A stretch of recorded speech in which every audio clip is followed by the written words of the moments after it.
তারেক রহমান সহ বগুড়ার ৭টি আসনে জয়ের পথে বিএনপির প্রার্থীরা।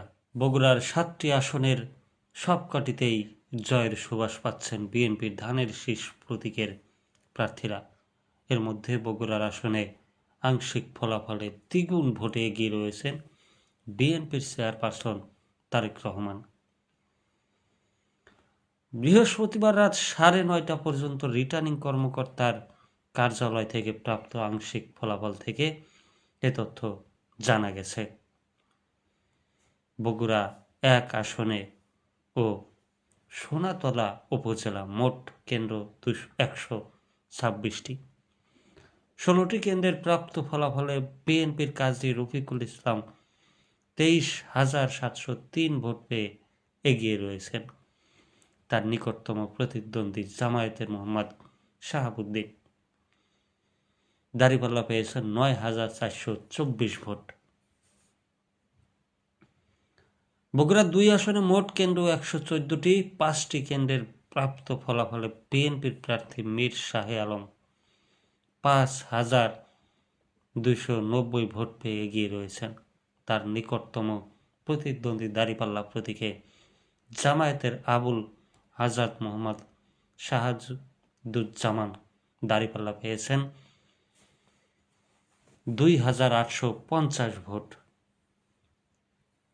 বগুড়া 3 আসনে দুপচাঁপিয়া ও আদমদিঘি উপজেলা মোট ভোট কেন্দ্রে 118টি।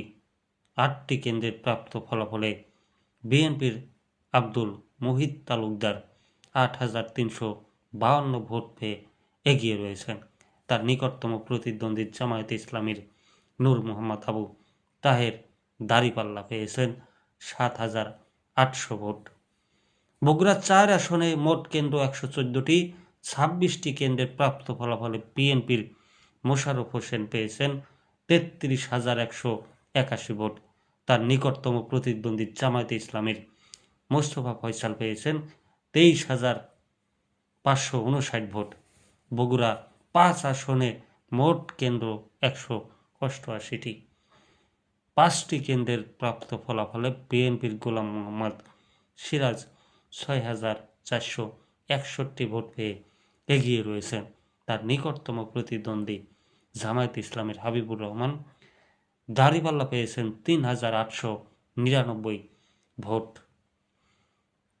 বগুড়া 6 আসনে পৌরসভার 21টি ওয়ার্ড ও সদর উপজেলা মোট ভোট কেন্দ্র 150টি।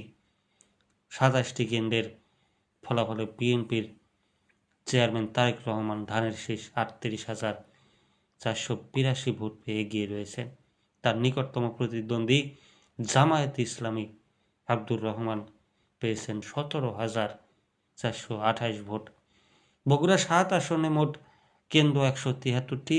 59টি কেন্দ্রের প্রাপ্ত ফলাফলে বিএনপির মোরশেদ মিল্টন পেয়েছেন 87,569 ভোট।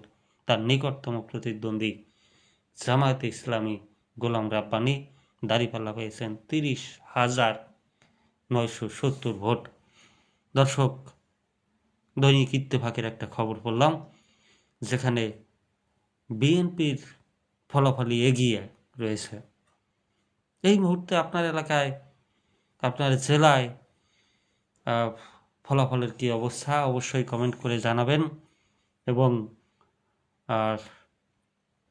দেশের খবর রাখছেন কিনা, আপনি এবারের ভোট দিয়ে কতটা উপকৃত, পরিবেশ কেমন ছিল, সেই বিষয়ে কমেন্ট করে জানাতে পারেন আমার এই ভিডিওর কমেন্ট বক্সে।